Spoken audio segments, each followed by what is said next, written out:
So yeah, I mean, I don't have any subjects that I want to talk about this week. I've been cracking on. I put out my EasyBPY thing yesterday. Oh yeah, talk about it. What I is it? saw that.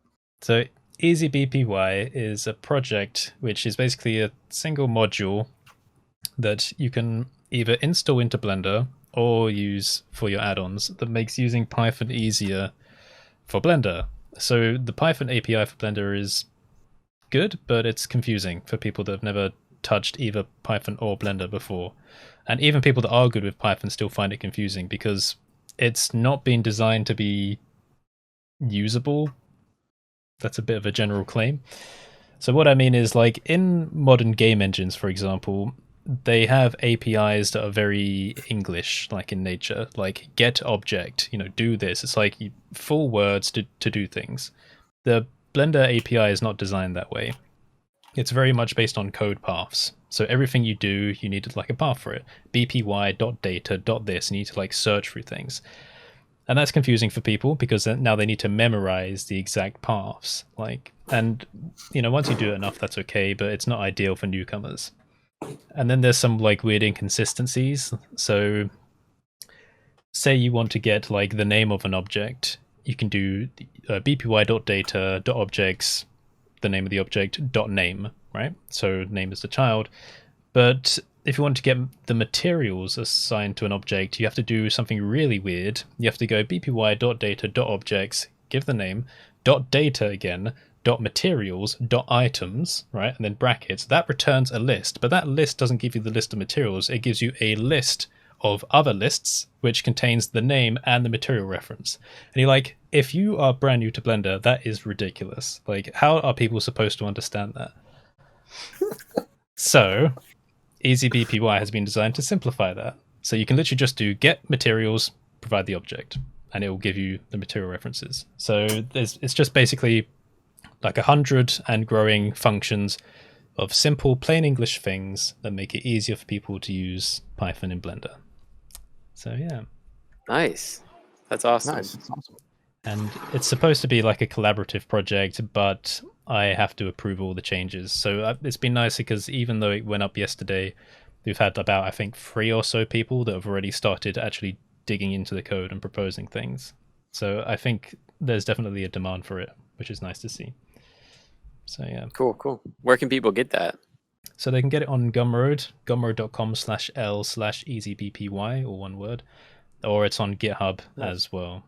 So the GitHub will be updated more frequently because as I write it, it's literally just like a one button press and up to GitHub it goes.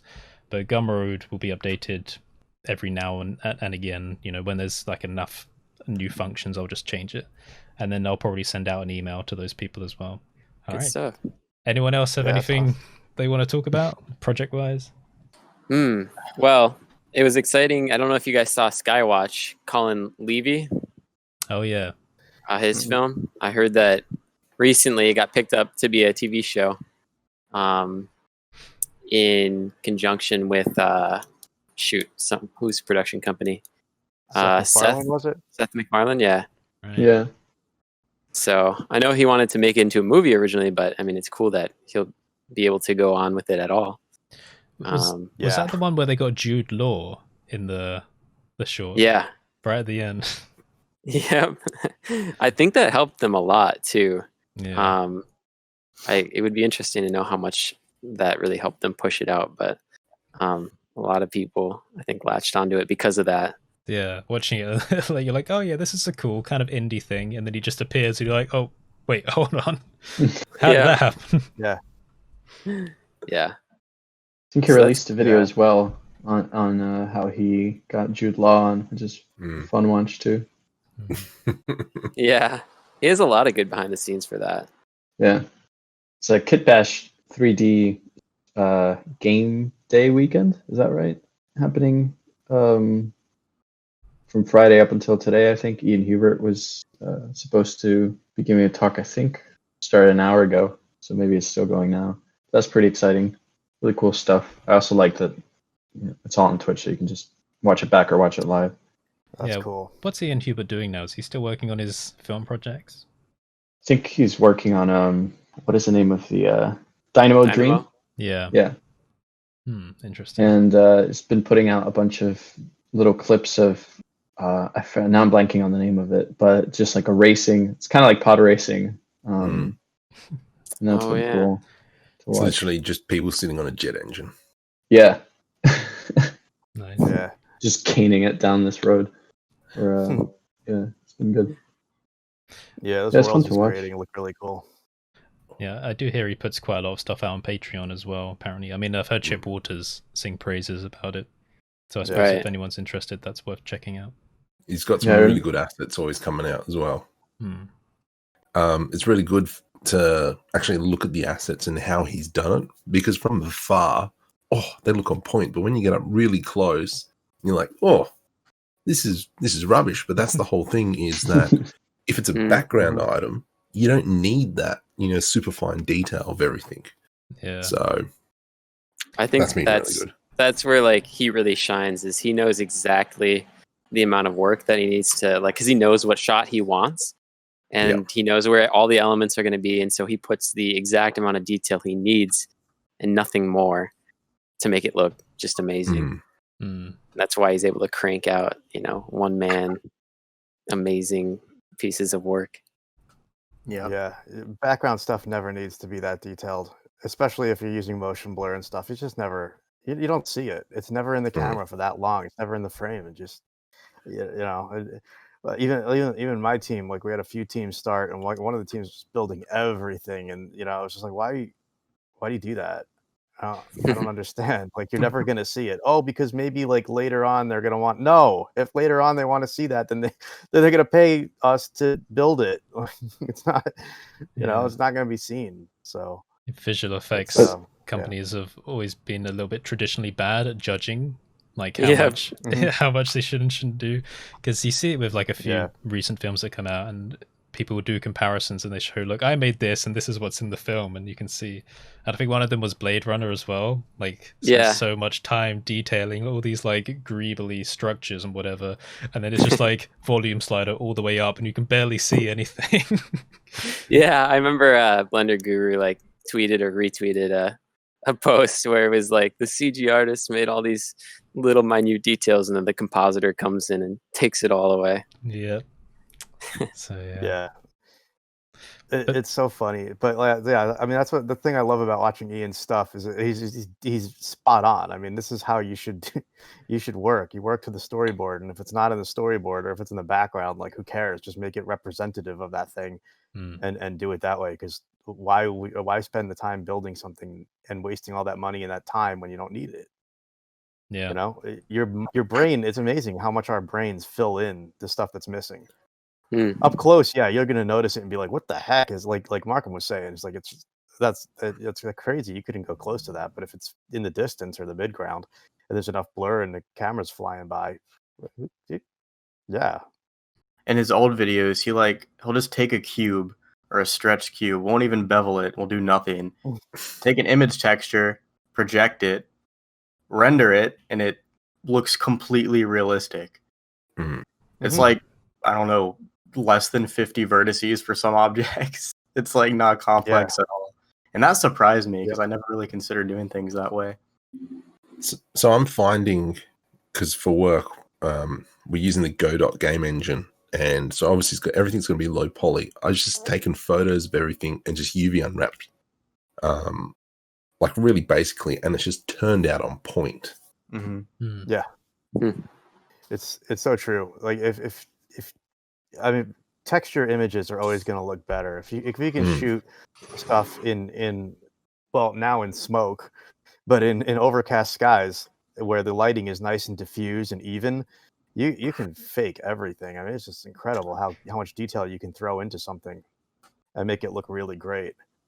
Like some of the earlier videos that I made were like, all right, let's do like a desert scene or a desert environment and stuff. I like procedurally texture it and all that. And like, you don't have to do any of that. It's just fun because you can do it all in Blender and it's fun to do. And I was like, I'll make a video doing this and it's fun. But if you're doing it, for visual effects or whatever, just take pictures, take images. It looks better. It's faster. This technique of like taking things from real life and projecting them on opens up a few like, I guess, legality and copyright issues, because for example, like if you wanted to make and sell assets, like visual effects assets, say you took like a vending machine, you know, where's the line of like copyright violation there? Is it because someone That's why I haven't touched it. Yeah, someone made the vending machine. Is there copyright on that? You know, intellectual property, and putting that aside, the logos that are on it, you know, and things like that. So I wonder, like, is it actually possible for people to produce content like that and sell it, or will that always be like a bad area? Yeah, there's the legal thing about, you know, the legality of the privacy issues with photography, but I don't know about. You're right. I mean, because if you're just shooting stuff that's in public, once it's in public, there's no, you know, legal reasonable expectation of privacy. It's fair game, right? It's fair use, but that doesn't extend to, you know, brands. So it's always kind of like, I mean, I'm super careful about the stuff that I put up on YouTube personally, because I fear that, but like, I don't know, that would be something to look into, like a, you know, a good Ian Corzine he's an attorney. He's on YouTube. He has a really cool channel. I don't know if you guys have ever seen his stuff. He might. It'd be interesting if he talked about that. I'd have to look through his videos. But he talks about legalities and YouTube and things, and I wonder if he's ever touched that. Like, even with capturing people, he's here in LA. Not every country has like identity laws, like identity protection type laws.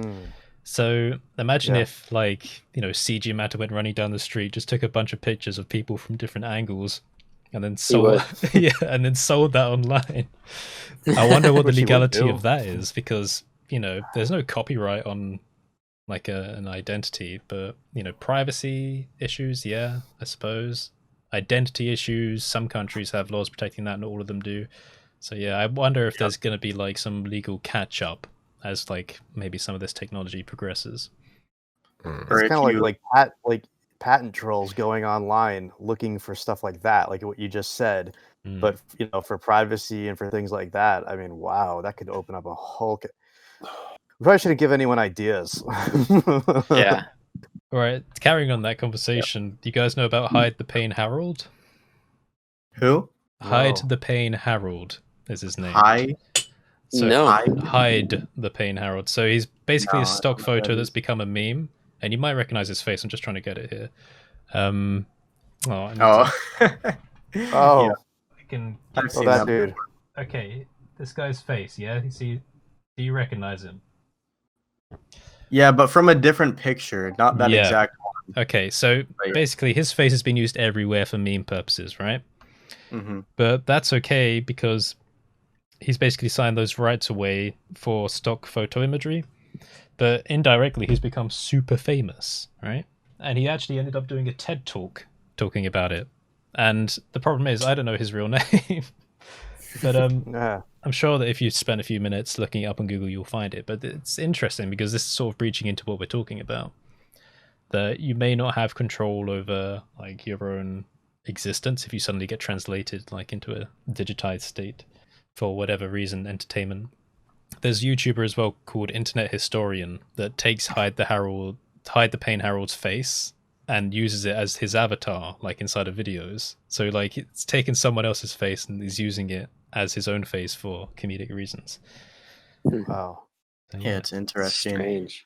It's like, if enough people use it, I don't think there's any basis to, unless someone really tried, maybe if it was like a big brand using it or something. But there's so many people that become memes, and it's just millions of people distributing it. Like, how do you control that, really? I feel like you could only go after the big guys, not some random small YouTuber using it in the video. Yeah, definitely. Also, the intent, I think, is important. Like, people that are making it for memes don't have any malicious business intent necessarily, right? Yeah. I mean, I can use an example from like the print on demand industry, which is just a quagmire of just mess, where like you take a saying that you create and put it on like a shirt, a t-shirt, and sell it on Facebook or whatever, or a mug or whatever, and all of a sudden, like, it gets popular, and you have all these, you know, people trying to copyright that, or trying to trademark. They're not copyright. They try to trademark that one phrase or that one word, like mama bear, or Papa Bear, and it just gets so ridiculous in the legalities. And you got people like, even if they're applying for a trademark and it's and the paperwork is in, they can, you know, write to Amazon and issue a takedown order. It's such a it's become so ridiculous that it's like people are just like, I'm done trying to even do that because it's ridiculous. But then you have groups that are really cool that are fighting, you know, these trademark trolls, and that's really cool because then you see these trademarkers, people that try to get a trademark on something like the word superfluous, and they try to trademark that word. It's like, no, you can't do that. And they're like, what can I do that? It's like, no, you can't do that because it's like a word in a dictionary, and you know why you're doing it. You know, you're trying to kill the competition, so you could have that word on everything, and you can't do that. Like Supreme. Supreme. Yeah. They're just trolls. One of the stupidest ones I've heard of that's still actually going on is Sky. So there's a company called Sky, right? And they do TV basically, especially here in the UK. But they're known to be quite litigious, at trying to sue other companies that use Sky in their names. And they went after No Man's Sky, the game, right, made by Hello Games. Whoa. They were like, you can't use Sky, you can't use our name. We're like, you can't own the word Sky. Like, you know, it's exactly. What in the world? Yeah.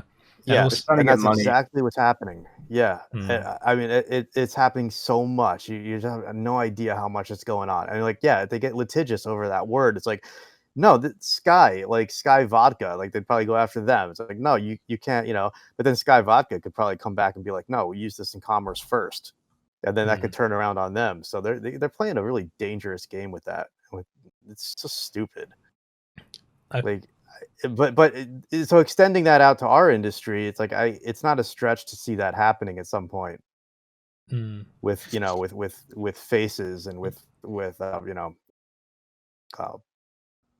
personalities and your likeness, I should say. Yes, people's likeness. That's the key word. But did you guys see about the Facebook AI? The Facebook made an open source AI project, and guess what they called it to start with? What? Blender. They called it Blender. They made an open source project and called it Blender, but they were forced to change it after there was a certain amount of backlash. So nice. So yeah, but can you imagine how stupid that would have been? Oh my gosh. And Facebook, maybe being a little bit litigious as well, may have tried to do something if they held on to that. But I don't know. And then there's a chatbot. Yeah, I believe so. And then there's Google that have just, I think, trademarked Pixel, the name, the word Pixel I did read as well. about that. And Ton Rosendahl put a tweet about that. But you know, those kind of trademarks only cover you in certain contexts. So yes, they do. Within the technologies, within the technology space, they've got some control there. So we don't need to worry about using the word pixel in other types of content. Because could you imagine if it was that so far reaching that you wouldn't even be allowed to say pixel in a video essay that you monetize? That'd be ridiculous. Yeah. It'd be insane. Ridiculous, yeah. It's like now you can't say like Morona Kairos without it getting flagged. You're right. Absolutely. So, Morona Kairos. It's very good. Yeah, it's so true. Like how I think one of the biggest concerns, you know, and this is, you know, in at least in the Western world, is tort reform, and it's not a topic we could really discuss too detail on this video because it's so deep and mired in legality. But tort reform is so important because people just get sue happy, and it's like, where does it end? You're right. Where does that end? Now, like, can you not, you know? Explain for me and everyone else that doesn't understand the term tort reform. Reform. Oh, okay. Yes, legal reform. Right. So basically saying like, okay, this is ridiculous. Like this becomes like a superfluous or not. It becomes frivolous. Frivolous. Thank you. That is the word I'm looking for. I'm running on no sleep. I've been freelancing now for like the last 2 weeks. I've been probably going 19 hours a day. So Right. yeah, got this. frivolous. Thank you, frivolous. And you kind of have to define where frivolous starts, and I think they have to raise the bar on that frivolous lawsuit, paradigm, because it's you're right. Like, at what point is saying, the word phone? Oh, that's trademarked. You can't say that in a video. Take it down. I just use the word phone. It's ubiquitous. No, you can't use that. Yeah. Why? Because you used it in the technological context on your video. What? Yeah, exactly. I was just watching the game developer conference video on Marvel's Spider-Man, the video game, and I thought of you, Kev, partly because they were using Houdini for some of the building generation.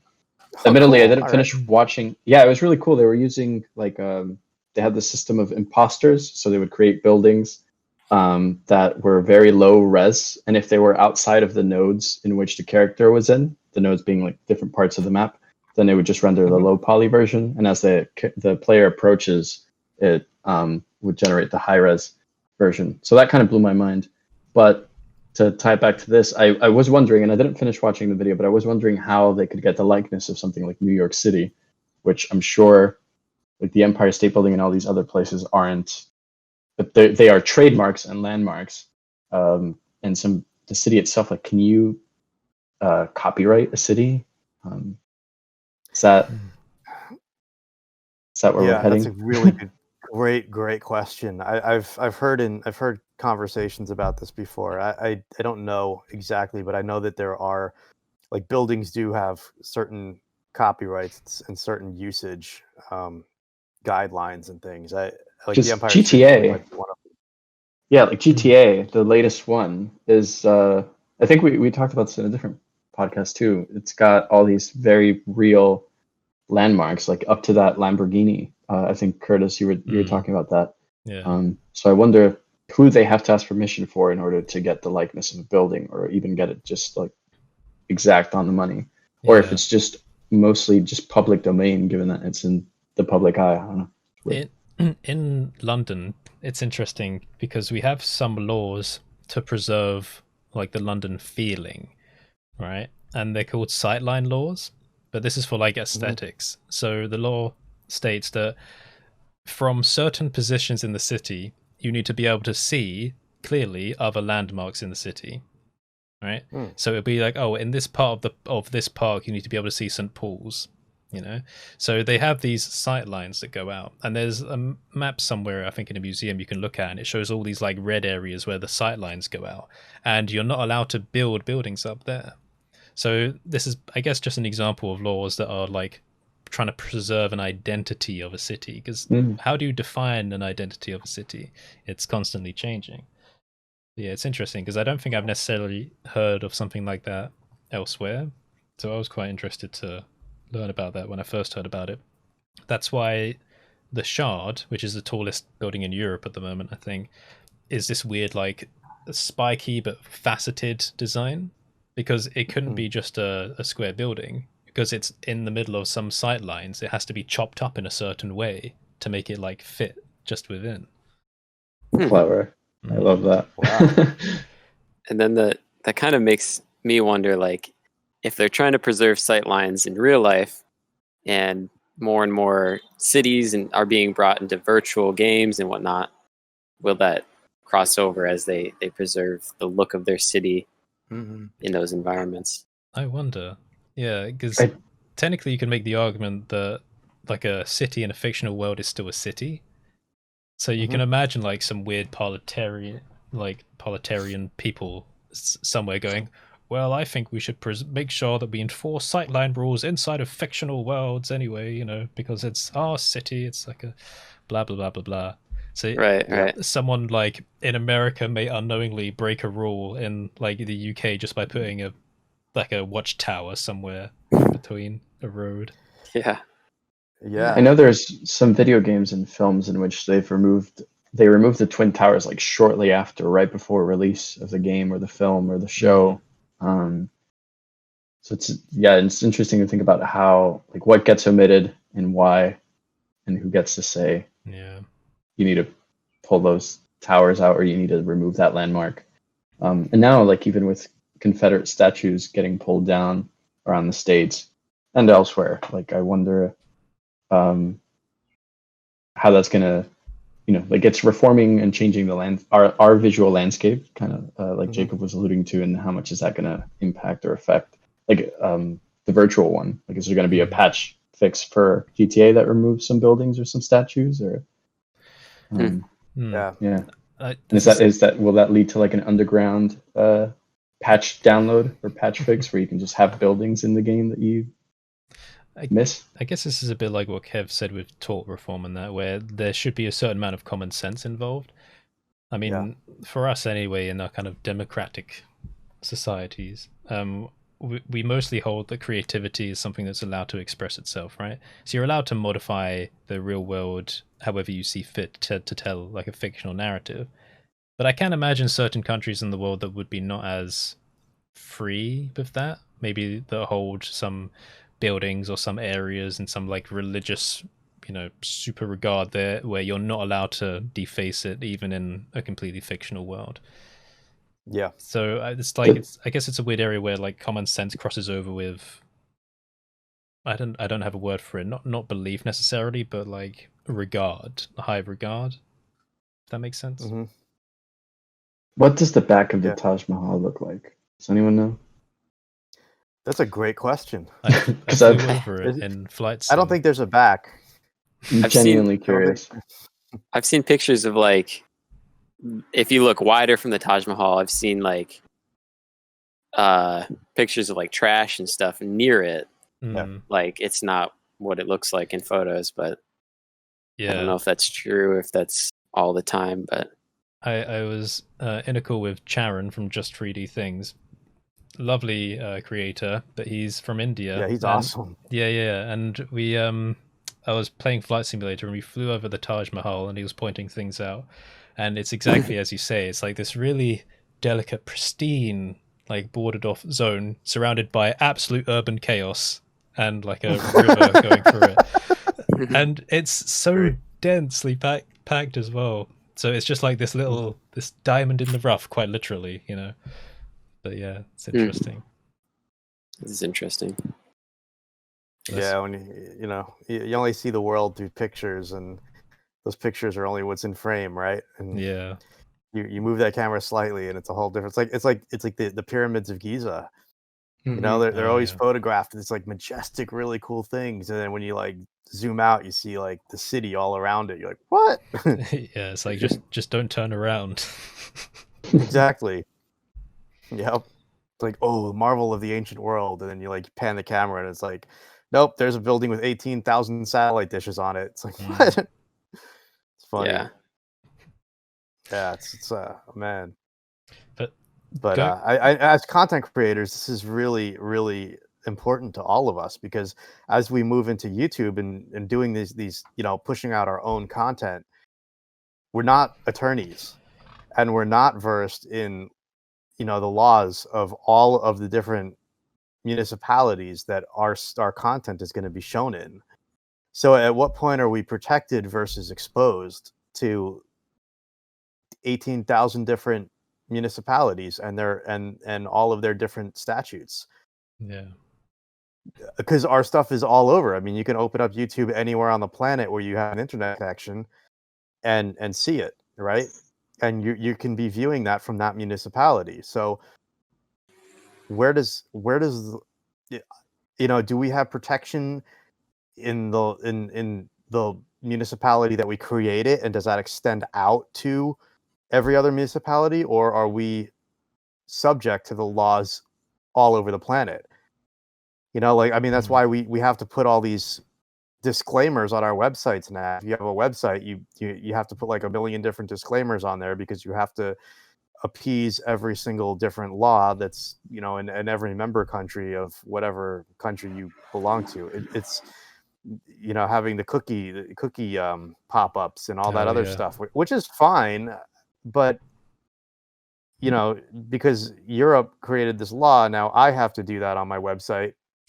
And because the United States creates a law, now Europe has to do that on their websites. And it's like, at what point does that end? Like, is it going to, it's kind of like a slippery slope. I mean, it's a logical fallacy to argue on a slippery slope, but still, it can be a slippery slope where it's like, all right, at what point does all of this technology become unusable because of legalities? Yeah, I suppose with regards to like internet-based rules, that affects all of us. So we pay more attention to it and we take it seriously because that affects businesses and everything else. But if they were like strictly local laws, that's none of our concern, right? Because it doesn't affect us and it doesn't affect our creation. So if one country has like freedom of expression to make things, and then content created from that goes to a country that does not allow freedom of expression, that's none of our concern, really. It shouldn't be, but as treaties get signed and as cases get tried, then it becomes our concern. So the question is, at what point should that not be our concern? At what point should our own laws protect us from, like if all of a sudden 3D art becomes, outlawed in, I don't know, Somalia. I'm just going to use that because it's the top of my mind. I don't like if that country decides that this is illegal, like, are we now, and at what point are we protected versus exposed? Right now we're protected because it doesn't matter. Like if some country, if Belarus says, we don't want 3D animation anymore and that's illegal, like, okay, it's illegal there. So it's on them to block it. It's not on us to stop creating it. Yeah. But at what point, does that switch based on case law and based on interpretation of the law, which is defined by case law? At which point does that become an issue? I don't know. And that's a question, like I said, it's a slippery slope. You can take that in any direction and push it and, create stories about it. But at what point does that become, hindrance to everything we ever do? Makes me think of Ready Player One and how they got all the rights to so many different IPs. Probably paid out a lot. And I think that's kind of where it might become a hindrance. I think about this a lot in making content. Like, I want to make some videos to specific songs that I just like, and I don't want them to get flagged. I don't want my channel to get flagged. So it's like, do I just post on Vimeo then? Like, where do I post it? If I want to make a movie and I have these specific songs in mind because they evoke some sort of feeling in me, and I feel like that feeling is fit for the scene, I don't want to have to, I don't want to have to spend thousands of dollars paying just to use a song or the likeness of something. But at the same time, I do believe that artists should get paid for their work. So does it, like, perfect example, made a video once, and the work, I used music from an artist who I know personally, and it got flagged, but I had explicit verbal permission from the artist, but it still got flagged. So it's like, how do you tell YouTube, how do you tell whoever the gatekeeper is, like, no, it's actually okay. Like, I've talked to Spielberg, I can use ET or whatever, I've talked to whoever it is, and they it's blessed and it's fine. So I think that's where it can become a giant hindrance. Yeah, it can. There are music videos that I would love to do just in fair use, but if you're making money off it, then it becomes an issue. So you have to at least negotiate with the content creators. So it does get, if you want to use somebody's song, you have to have a verbal agreement or something with them where it's where it's cool. But at some point it's like, there is fair use, and where does that begin and where does that end? And that line keeps getting pushed in either direction. Like, who wouldn't want Curtis's voice as a personal assistant? If you read his comments, I have some. Sorry, go ahead. No, you go. I was just gonna say I have a funny story that relates to that. Where when I was starting out trying to direct more commercials, I made some spec ads, which are essentially you take well-known brands and you make commercials for them without their approval. It's a very common thing. But you're still using brands, and you're making an ad that could look like something they would release. And so I chose two local brand. Well, I guess Trek is local, but it's also globally known. So I made one for Trek, and long story short, it was a very positive ad, but they tried to sue us, and then we took it down. Damn. So it's definitely, yeah. I mean, even if you make something positive for a brand, they've worked so hard to communicate their voice in a very specific way to their consumers, that anything that isn't approved through their, agency and through them is just going to immediately potentially be shut down. And people are really protective of all the work and money they put into those things, which I understand. And so I don't think, I'm not trying to bash Trek for trying to sue us. I would have liked them to have said, hey, thanks for the nice positive words, but could you take this down, make it private? But they were less amiable, but it's okay. So, which is why it's probably best to just, make a make a commercial for McDowell's instead of McDonald's. I just have it be similar enough that you get your point across and it looks beautiful, but it's not, that brand. A Freck, like a Freck commercial. A Freck commercial, exactly. Yes. Joshua did one that was like story balls. Make art now. It was supposed to be, I think, story blocks. Oh, yeah. His sponsor was Story Balls. And I think it's because they Story Balls dropped it with that.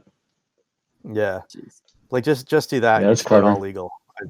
I'm pretty sure you would skirt all legality on that one. You make up a brand. You know, and have it be different enough that they can't be like, that's us. It's like, no, I made it up. Right. I'm gonna rename my channel CG Shatter. Yeah, exactly.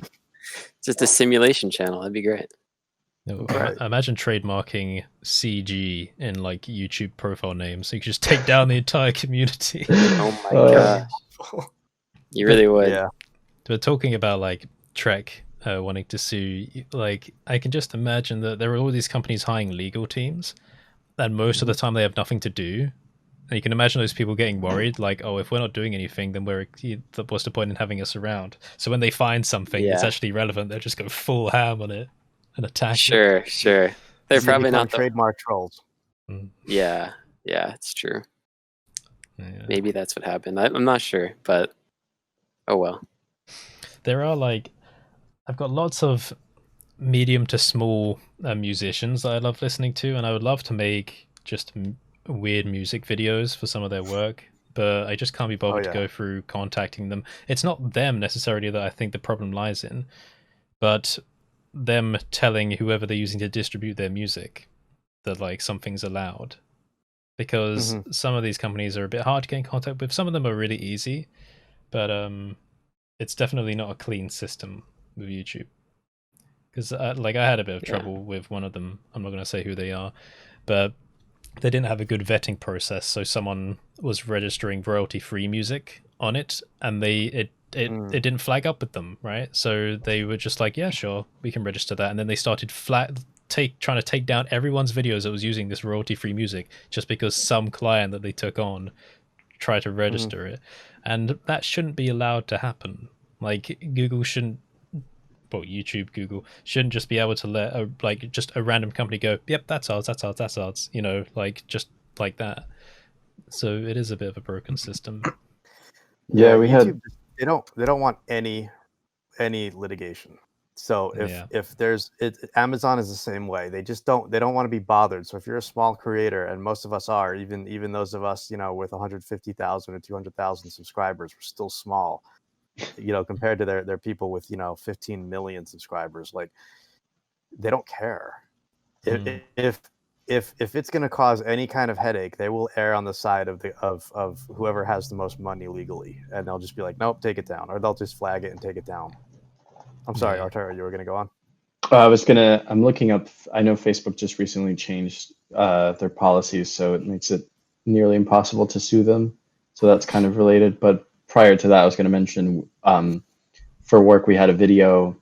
So I put together this playlist of royalty-free songs that we could play before lectures. And then I think something similar to what happened to Curtis happened. I don't really know the specifics of what happened, but from one day to the next, the song went from being royalty free to not being royalty free, and they just flagged and took down the video for us. It's like, but it was in a royalty free playlist that I sourced from royalty free albums, and just from one day to the next, I guess either the artist or someone else wanted to claim it, and then the video suffers because of it, and then the people who want to watch the video as well. So it's kind of silly. I mean, I get it, but it's kind of silly. And then now with Facebook making it nearly impossible to sue them, that's kind of scary as well. I'm trying to look for more details on that.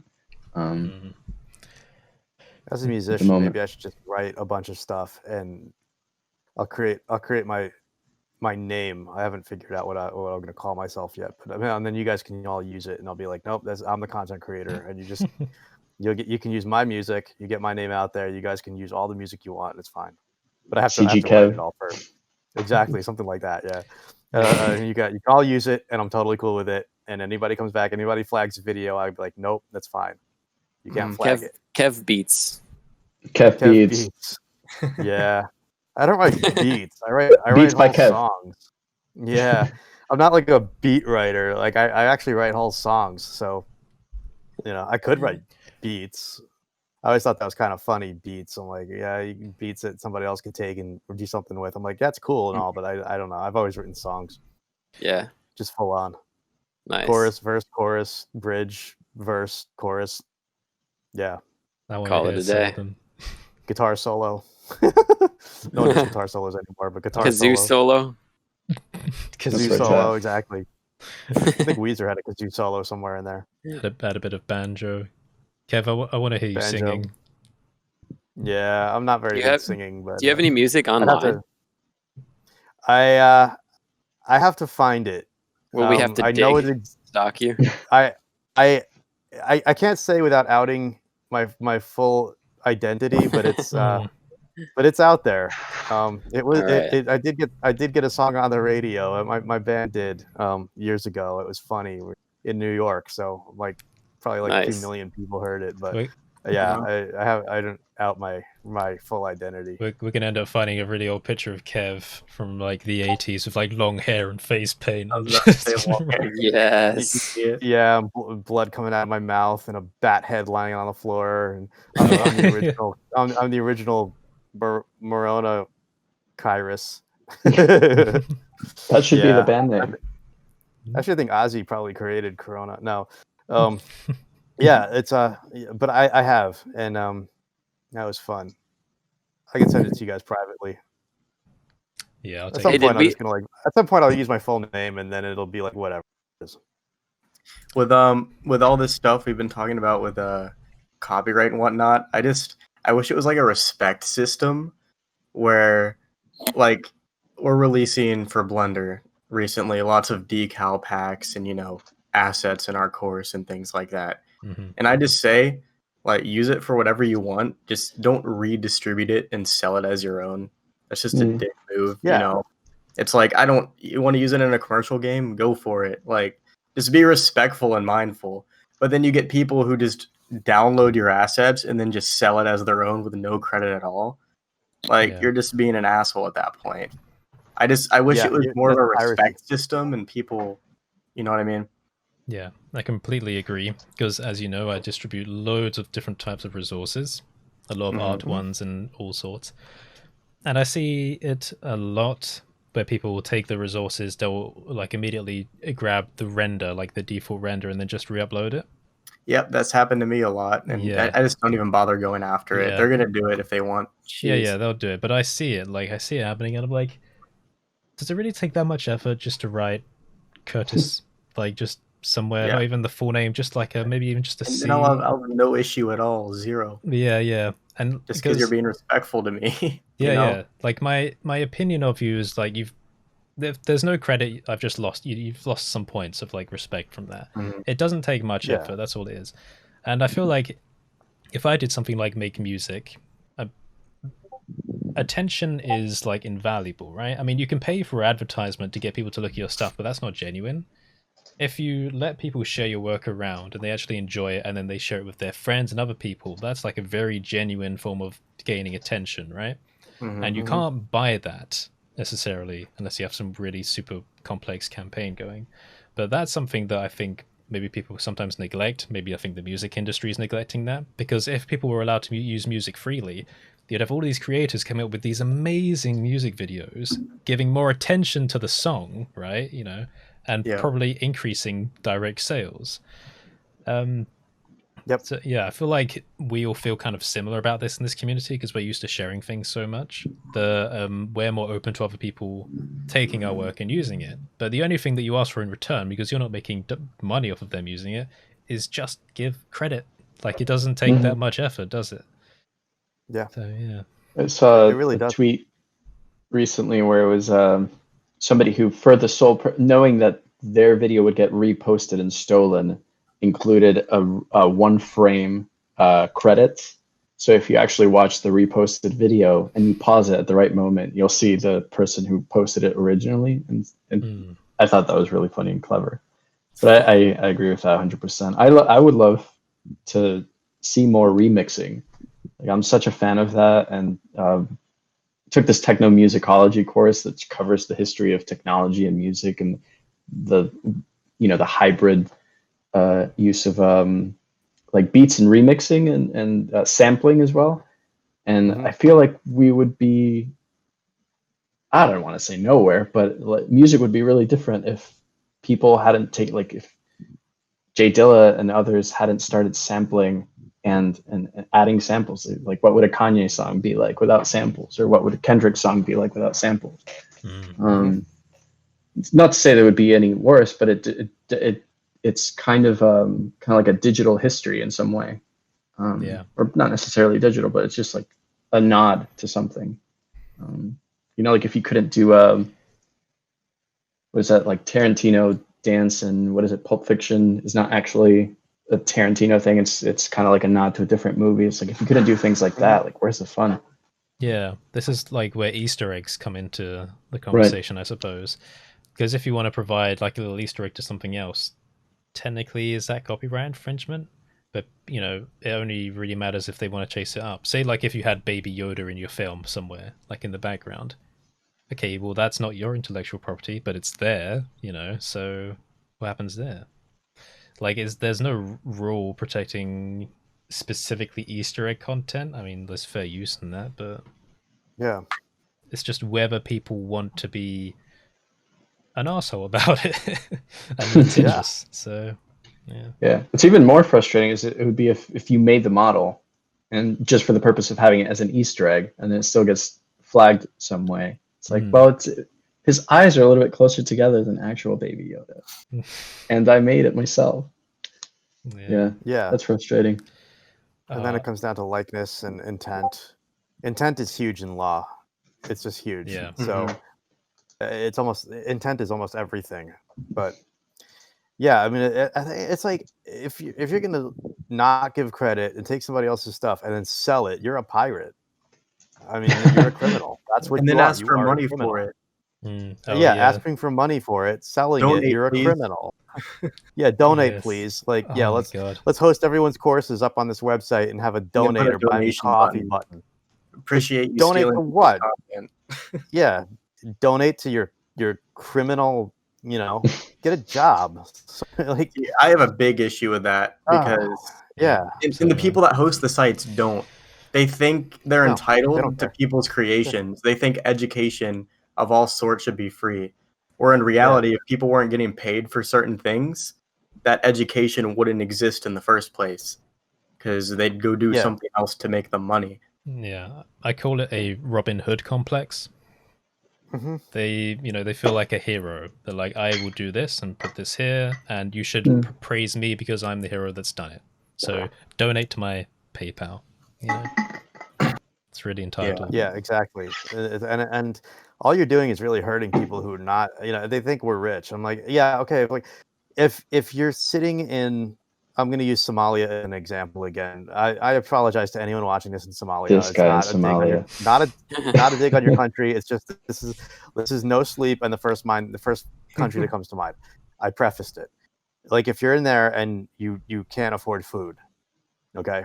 I'm not saying that's true or not, but if you can't afford food, you're somewhere on Earth and you can't buy food, but you want to learn 3D and you like scraped together. Somebody gave you a computer. You found a computer. You got it working, whatever, and you want to learn. I'm cool with that, man. Like if you want to access the pro, if somebody is hosting, like if I had a course and somebody's hosting it online and they're not receiving any money for it, but somebody who can't afford food can access it and all of a sudden start buying food for their family or at least feed themselves.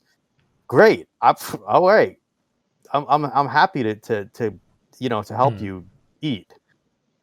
But if you're somebody who's just making money off other people's content and saying, "Oh, I'm Robin Hood. I'm stealing from the rich and giving to the poor. Here, donate to me." No, you're a pirate. You're a criminal. Mm-hmm. That's that. Yeah. On that like, matter, I will never fault somebody for. To me, it's like borrowing from the library. If you can find somebody's course online, you definitely can't afford it. You don't know where your next meal is coming from. I don't care. Watch it. It's like borrowing it from the library. That's me personally. I don't speak for the rest of you guys. That's me personally. Like, you can watch my stuff. I'm cool. Learn from it. Get a job, start making some money, buy food, live, go to the doctor, see a doctor, get medical care, whatever. Your life improves. I helped improve somebody's life. I feel great. That's wonderful. Early on cool. in BlenderNest, Kev, I think we actually spoke about this subject before, one of the first few episodes. And I think one of the things I said back then was because I was speaking to Zacharias Reinhardt quite a bit. And it's that if you really do have a problem with like purchasing the content, if you really can't afford it, just speak to the creator and be genuine about it, because they will probably give it to you. Like if you're genuine about it. I do that all the time. Like by going to these piracy sites and downloading it, you're supporting them. If you just talk to the person that made it and have a genuine connection, you probably get further. And they might even give you more resources, like, more connections or something. So, just be willing to talk about it. I think part of what can help that issue is I like the model of pay what you can. And I think, for myself, I have to be better at this of paying more, like paying a proportional amount to what I can afford, rather than, if you can pay more and it's like more than you think you should, pay more, because other people can't do that, and it makes the system work. If the people who can pay more do pay more. So like, even right now, I can think of some plugins that I downloaded, didn't know if I would use them, but did wound up, being very helpful for a project. So I need to go back and purchase them now, and support that system, because I do like that a lot. Yeah, I do as well. There you go ahead, Archer. I just did the same thing. I was just going to say, I just did the same thing like 2 days ago. I went back and there was a plugin or an add-on for Blender that I've been using quite a bit. And I had an outdated version and they had a sliding scale on it. And I was like, well, I'm going to pay proportional to how much I actually use this, which is every single time I open Blender. So that felt, and I felt good. I'm sure that person felt good receiving it. And I'm sure that because it's an option, people who can't afford it will just pay what they can. And that's, sometimes better than the barrier of entry or the hurdle of having to pay a lot more. Yeah, I rely quite heavily on donations. And I think that people don't realize how far it goes. Sometimes I think, oh, this person makes money, so, my donation won't really do much. It does. Because just to put things into perspective, I don't get that many views on YouTube compared to other YouTube creators. My view to sub conversion is quite high, but the view count overall is low. I make every month on YouTube about enough for 2 days of work total, like in ad revenue. Right, that's 2 days out of the entire month. But what YouTube provides is what I described earlier, the kind of audience, the attention that you can't buy, like a really genuine growth of an audience. So I guess it pays back there. The real thing I rely on is Gumroad, Blender Market income, mostly Gumroad, and affiliate income. That's where mine comes from. So really people that actually want to donate and buy things and buy other people's things that I'm connected with. That's what keeps me alive. If that wasn't successful, this YouTube isn't bringing me enough to work on this full time. Nowhere near enough, right? So that's mine either. Yeah. So like, I think people don't realize how much viewership and how big you need to be before YouTube can become just barely a full-time job, right? And this is not including sponsors, because that's a whole other thing, right? If you can get sponsors, you can use them, that's fine. But YouTube by itself, just the videos, it takes a lot. As I say, 2 days out of an entire month is what I'm on right now, just for the specific YouTube ad income. But given everything else that I do, all of these other branches, that keeps it enough to be a full-time job. Right? That's required for me to make this successful. I'm curious to know, do you find people are you pleasantly surprised or underwhelmed or overwhelmed by people's generosity on like your pay what you will products? It depends on the type of product. Some products I'm overwhelmed by it. Some products I'm underwhelmed by. Okay.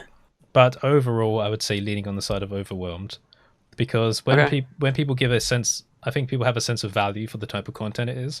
And I've spoken about this before, that BuyGen got a lot of donations because people know, okay, it's an add-on, it's free, this takes skill to make, you know, I'm going to give something for this because that's deserving. So I'm very happy about that, because you can tell it's a definite change compared to like just basic artistic resources. People like, it's cool, but you know, it's just art, you know. So yeah, people do definitely respond differently to the different types of resources that you put out, which is good. Yeah. You know, well, I also think a lot of people are naturally generous. It just doesn't cross their mind. Like before I made any YouTube content or resources or anything, I would, you know, see something where there's a pay what you will price, but you just see free and you're just used to $0, download it. But then once you actually get into that industry and realize, oh wow, like it's a lot of back end work to this. I don't think I buy any Gumroad products anymore without donating $1 or $2. I mean, even if I know nothing about it, drop $1 or $2 just for it being out there. And I think a lot of people have that built into them. It just doesn't cross their mind. They're just like, oh, free, I'll download it. But if they had our, like, especially us in this podcast, had that background understanding of what we're creating and how much work it takes, then they'd be like, oh, okay, now I'll, you know, donate a couple bucks. So that's another issue, is getting people to kind of get in that mindset of just supporting everyone all around, because it's hard to explain until you're in the position, when you realize the work it takes. If they had that perpetual fear of everything suddenly disappearing, then they would know. Yeah, and you're like, okay, I need to help out. Yeah. Kind of back to Kev's point earlier, it's kind of, you know, if you see a creator that you like, and just in the case of Blender, right, you're on Gumroad and you see an add-on that you use a lot, and you know, you're like, you can buy that person a coffee or a meal, and treat them to a coffee or a meal for all the help that they've now imparted on you with this add-on. And yeah, if you've got the means to do it, why not? Yep. Yeah. You'll stumble across really good people too. Just someone donated me $100 on a free product once. Wow. Nice. That was nice of you. I appreciate it. Some very generous people out there. I have sent a couple of people emails saying thank you specifically. Like, I mean, quite early on, when there were a few people, as you say, that give like quite nice amounts, and you think, okay, that's way too much for what it's worth, but you know, they're just very generous. I had like, I would go back through the list of all the transactions and try and find like which one it was, and then get their email and then say thank you. Yeah, I need to do that. Somebody donated to something I just put out there for free. I have to find. I didn't realize you could do that, so I have to go and look and see if I can find out who did that and send them an email. It was very nice of them. It was like $5 or something, but I was like, "This is free. Like, you didn't have to pay for this." But somebody's generous. Somebody's really generous. Every little helps. It does. Yeah, definitely. But it's a different world we're in. I mean, this, you know, we're the world of 20 years ago when I started doing 3D is vastly different nowadays, and it's in a lot of ways better and in some ways worse. And it's you know, this conversation we've had today has definitely brought out a lot of the different you know, sectors of this industry that have changed. You know, we didn't used to have YouTube. We didn't used to have, you know, millions of content creators being able to eke out a small living from doing this stuff. And now there is, and it's nice. Who knows what it's going to be going forward? I know. It is nice. I was going to do like one of my discussion videos on anxiety like some months ago, but I just kept putting it off because like I realized that I don't have any answers for it, like any good answers for it. Like I have some suggestions for it, but I don't have any answers. And you realize that just all the time you keep coming back around when making YouTube to like the same things that cause anxiety for you, and like you'll convince yourself that you're over it, and then it will come back around and slap you in the face, and then you convince yourself, and it's just always like a cycle of an issue. And then YouTube, like the YouTube Studio, doesn't help. I saw a message in my analytics yesterday that was like, don't focus on the videos that get fewer views. Look at the videos that have the most views and copy from them. And I was like, okay, yeah, that's good common sense, but I like the videos that make fewer views, so maybe don't tell me that. Yeah. You're a failure. Yeah. And like I mentioned that in a recent video. I'm like, these Twinkie videos perform poorly. And people are like, I love those videos. What do you mean like you didn't like them? I'm like, I'm not saying I didn't like them. I'm just saying YouTube told me that they perform poorly. I'm like, I wish YouTube would stop telling me that. Yeah, I've got a bit more of a rant on that. So I said to some friends once, like, YouTube never tells you to take a break, all right? And then one day YouTube told me to take a break. And do you know what it said? It said, it's okay to take a break. By the way, you can prepare videos beforehand and like make them scheduled. So I was like, okay, so you're telling me to work twice as hard before taking a break. That's not taking a break. Yeah. Oh, Christ. By the way, you can prepare a year's worth of content beforehand. Yeah. Wow. If it was only that easy. Like we haven't been working overtime already just to keep it afloat. Exactly. I know. Yep.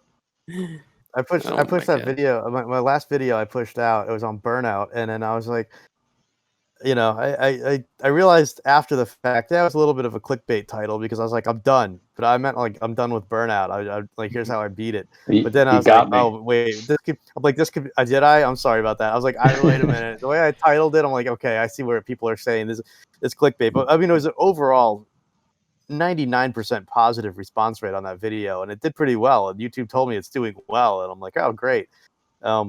But then right after that, I got more clients, and I'm like, picked up another client, and I'm like, wow, this is amazing. So now I'm super busy, busier than I've ever been. And so YouTube hasn't necessarily paid me in YouTube dollars, but in like opportunity, it's been amazing.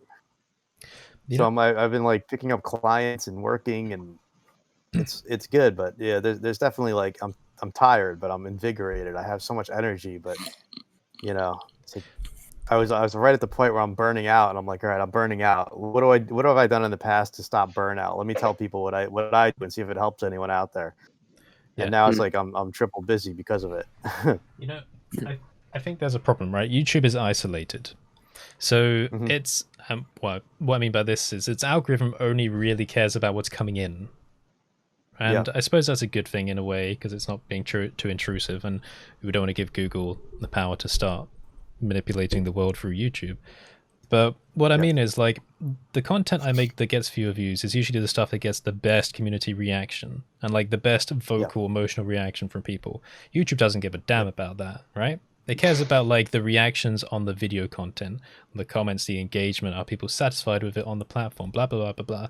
Like they have no idea how many downloads I get like on Gumroad, or how many reactions it gets on Twitter, or how many emails I get. But if they did, would they take that into consideration when sharing the videos?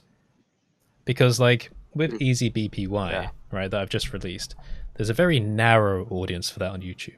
Like, you know, Blender people, they're interested in Python and that like me, right? Or one of these to a larger degree than the other. Even if it's super useful for the community, right? And there are lots of other people out there on the YouTube platform that would be able to make good use of that. They can't see it because the video doesn't do well, right? Yeah. YouTube is arguably the best platform for getting that content out to people. But just because that video, this just tiny area of this big project doesn't do well, suddenly those people don't have access to it. So it feels like there's a bit of a bottleneck there, where just because YouTube doesn't care, you know, about these other factors because they don't have access to that data, it's suddenly, you know, putting a stake in like the potential of a project. Yeah, got something on that from one of our videos, actually. Decoded commented on our video on YouTube automation and AI. It says YouTube has a new metric they use to judge videos called viewer satisfaction. Apparently, it's just about as important as watch time and CTR when it comes to getting a video promoted. Surveys ask you how much you enjoyed the video.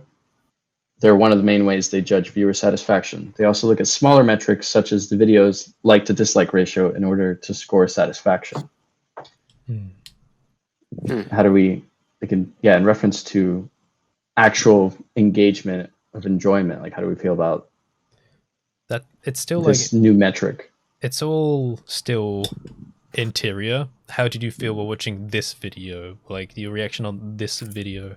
But I suppose it's only natural because YouTube and Google don't have access to other platforms' data.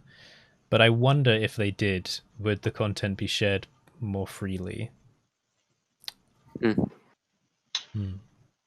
But I suppose this is what our job is, right? It's like it's understanding the platforms and making the use of them to string together a narrative between our content and our products and our projects.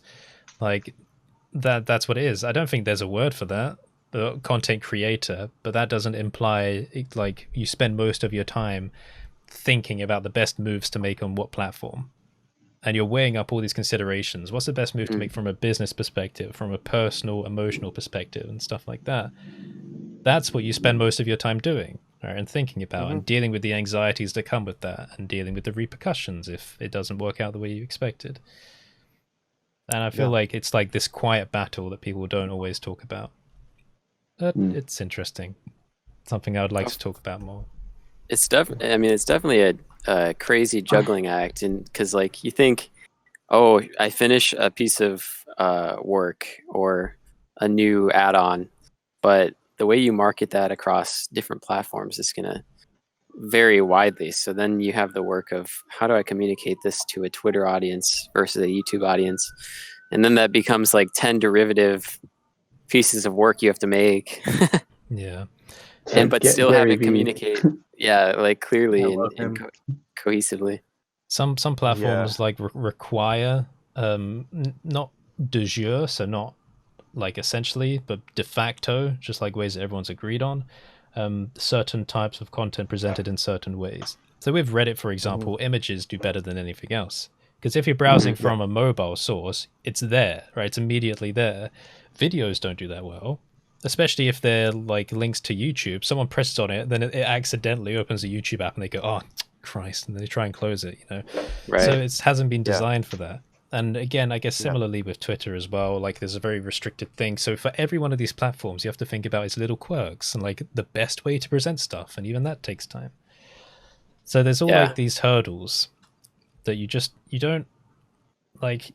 You can imagine that if someone wrote down all of these things you need to remember about all of the platforms and put it in a book, it would probably be huge. But like it's something that you didn't study. It's just something you walked into. And it would be really outdated real soon. Yeah, exactly. Yeah. Yeah. It would be changing every day. You realize like we all just on YouTube, we're all just beholden to that algorithm. Certain Slaves people to will the blow rhythm. up, other people will will stagnate. And it's just all, it's not that you're necessarily doing anything right. It's just the algorithm for whatever picked up a trend that you're doing and pushed it. Yeah. And now you're huge.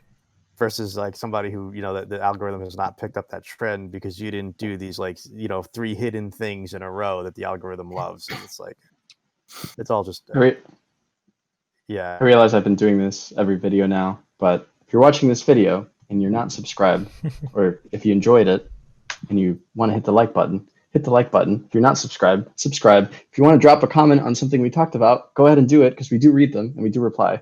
And thanks for watching if you watched this far. That's professional. We should have done that every time. What I should one of these days, because a lot of people don't even know this podcast exists. I should just upload a clip of a really good convo we've had just to the channel and promote it that way. Because, most of us have pretty big audiences, but this specific channel, what is it, like 3,000-4,000? I think a lot more people would enjoy this stuff. So one of these days I'll take one of our clips and just that'll be my video for the day and hopefully get some more traffic over here. I wonder if we could do like a little compilation of like best moments or, Or funniest moments like CG with the trolley. Yeah, I know. That was great. I pushed it hard at the end of my last video, but I again, that's like 15% of my viewers, of the people who view the video make it all the way to the end. So you gotta kind of do it up front, but in a way that doesn't annoy people. Some people just get so fickle on YouTube. They think like it's like in some of the comments. Luckily it's like 0.1%, but you get the people. It's like you feel like you owe them.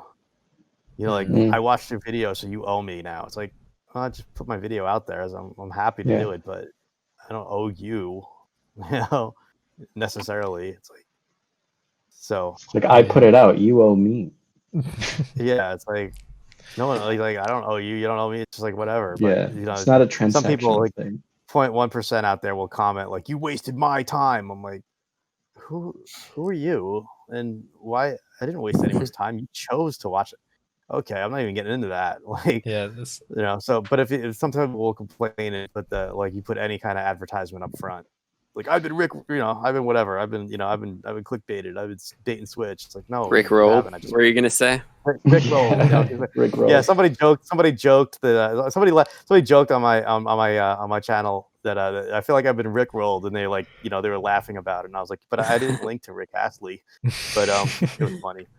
They were joking, but yeah, you do get those people that if you mention it up front, they get all upset, like, you're advertising to me. Don't you ever advertise to me? I'm like, get off yourself. When I hear stuff like that, I feel so happy for my audience because it's so passive and friendly. Yeah, so is mine. But this reminds mine's me mostly friendly. This reminds me of the thing that Ricky Gervais said. The comedian, talking about Twitter.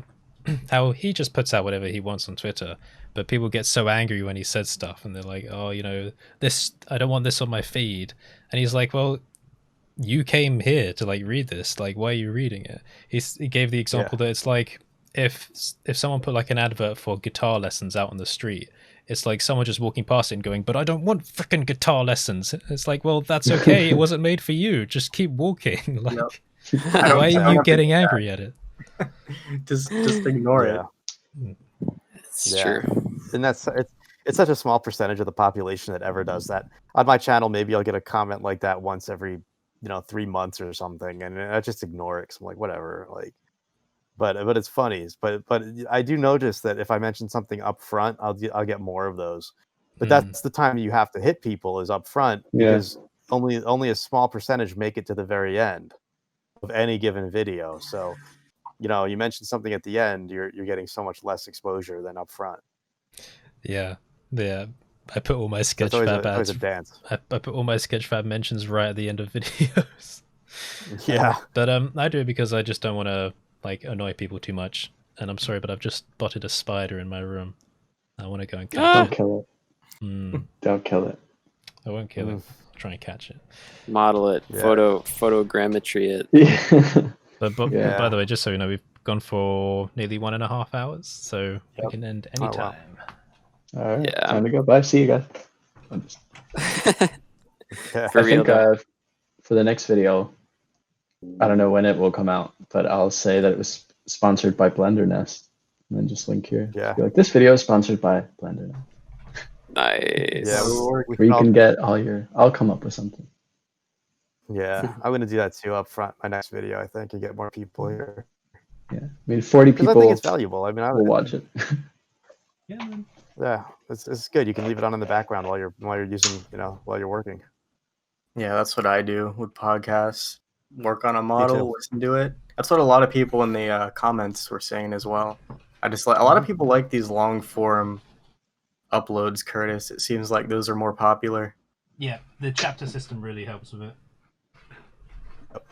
I didn't kill it. I'm just keeping it safe inside of this tissue. I'm not squashing it. I'll go let it out in a minute. Nice. Say hello. Good. It's safe. I believe it. As it's inside a ball of whiteness, where am I? Yeah. What is this?